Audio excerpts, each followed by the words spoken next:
Hey guys, welcome to the Reparenting Daily podcast, your daily guide for inner child healing. This podcast helps you establish a consistent reparenting routine and is divided into 3 sections. The first is a daily reading, the second is a discussion of that reading followed by suggested journal prompts, and the last section is a peaceful meditation for closing.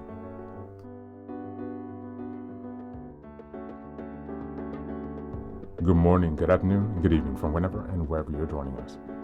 I'm so glad that you're here as we continue on this journey of self-expansion and growth. If this is your first time, welcome. Now, before we dive in, I have a few quick reminders. Please like, share, and subscribe to this podcast on Apple Podcasts, Spotify, and YouTube. Your support here helps us spread the word, allowing us to continue to grow this community. Next, I'd like to introduce our Patreon group, where we have 3 weekly meetings. On Sundays, we have a meditation meeting. On Tuesdays, we have book club meeting. And on Thursdays, we have open topic discussions. These meetings take place at 6 p.m. CEST, so Amsterdam, Paris time. For my next announcement, I'd also like to introduce the Reparenting Daily journal, which you can find on Amazon. This journal follows along with the podcast, so each weekly and monthly themes are reflected in the journal. It provides space for you to keep your notes with plenty of extra resources on each topic that we discuss. It's an excellent tool, and if you purchase it, you can join our weekly meetings for free. Just send me an email and we'll get you linked in. For the last announcement, I'd like to introduce one of my most meaningful creative projects, a 3-volume series entitled Fairy Tales for Reparenting. Now, you might be wondering, why fairy tales? Aren't those just for kids? But through my personal healing journey and in studying the work of Carl Jung, Marie-Louise von Franz, and other spiritual and psychological traditions, I've come to see fairy tales as powerful symbolic maps for transformation. They carry deep, timeless wisdom, especially for those of us doing the hard work of reparenting ourselves. The series follows the structure of the hero's journey. Volume 1 explores the wounded child, stories of loss, betrayal, and innocence. Volume 3 is about the trials of endurance, cunning, and self-discovery. And Volume 3 is the return, stories of transformation, power, and wholeness. Each story is followed by journal prompts and space to reflect on how each story connects to your own inner healing journey. These are not just tales, they're tools. They're an invitation to connect with the part of you that still believes in magic and possibility and healing. You'll find both familiar classic and lesser-known stories from cultures around the world, offering you fresh insights and inspiration on your path. All 3 volumes are now available on Amazon. Your support means so much to me, not just for this project, but for the larger mission of helping myself and others reconnect inwardly. Reparenting is like nurturing a bonsai tree. It's not fast, it's not flashy, but with care, patience, and consistency, it will transform you. Thanks so much for being here and for supporting this work, and also for committing on your personal journey of self-expansion. Now, without further ado, let's dive into today's practice. Today's reading is also a continuation of the article from yesterday, Managing Your Boundaries by Mind Tools. Yesterday, I accidentally posted the wrong audio clip, so I re-corrected that, episode 457, in which we read the first part of this article, and today we're going to read the second half. So in case you listened to the wrong version that I accidentally uploaded, apologies, you can go ahead and check that out now. Just as a reminder, we're in July, and the theme is establishing your boundaries and assertiveness. We're in week 4, which is July 22nd until the 31st, and the theme for this week is maintaining healthy boundaries. Now that you understand your needs and boundaries that must be in place for you to be happy, you must change your behavior and let others know. They won't figure it out on their own. The key is to be assertive. This means being firm, but not aggressive, about your own rights, needs, and boundaries while considering those of others. When you're assertive, you get your point across firmly and fairly, but with empathy. An essential part of this is to practice saying no politely but firmly. Many people find this hard. After all, we are social animals, and we all like to be liked and useful to others. But if you say yes to everything, you risk not having enough time to do anything properly. You also risk not working on things that are truly important, and you'll end up feeling used or frustrated.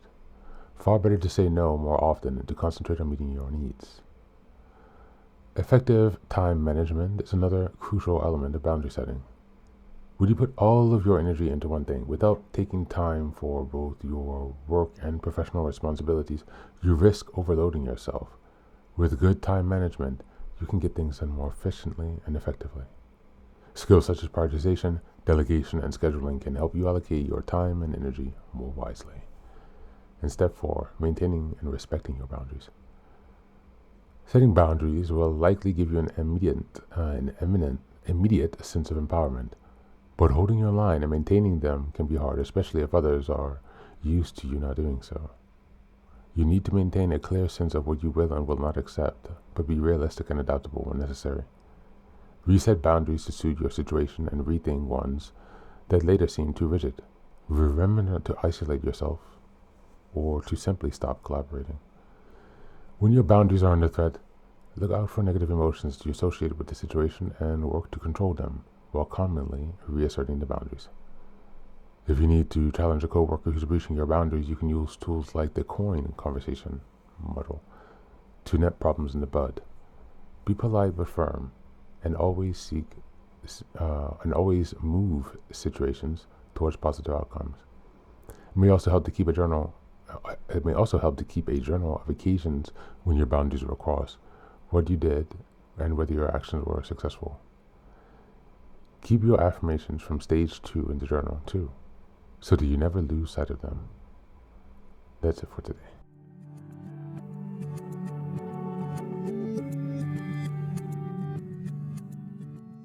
Welcome back. When you begin reparenting yourself, you quickly realize clarity is kindness, especially when it comes to your boundaries. But most of us weren't taught how to assert our needs without guilt or fear. Instead, we learn to people please, overgive, and stay silent to avoid conflict. Today's reading reminds us that boundary setting isn't a one-time declaration, it's a daily practice of self-respect. Assertiveness isn't aggression.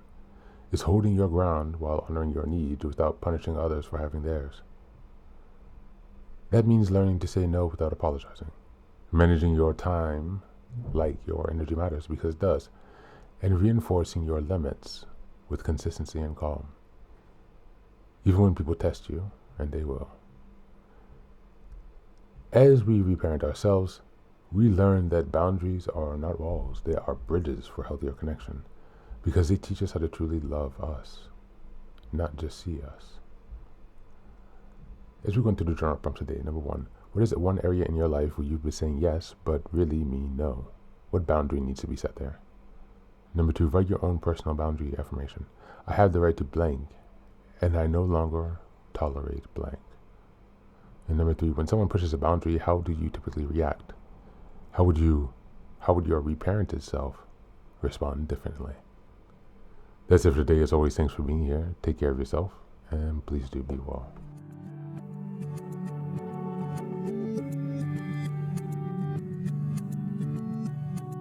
Welcome back. Now, this is the third and final section of the daily podcast. This is your silent meditation. Please go ahead and find a space where you can be comfortable and undisturbed, where you can relax and spend some time with yourself for this 10-minute silent meditation. You can choose to be sitting, standing, lying down, or in whatever position makes you comfortable today. Take a moment to simply be with yourself. Focus on your breath and gently connect with each part of your body. If thoughts arise, don't let them overwhelm you. Just observe them without attachment. Imagine them as leaves drifting down atop a river, passing by without needing your engagement.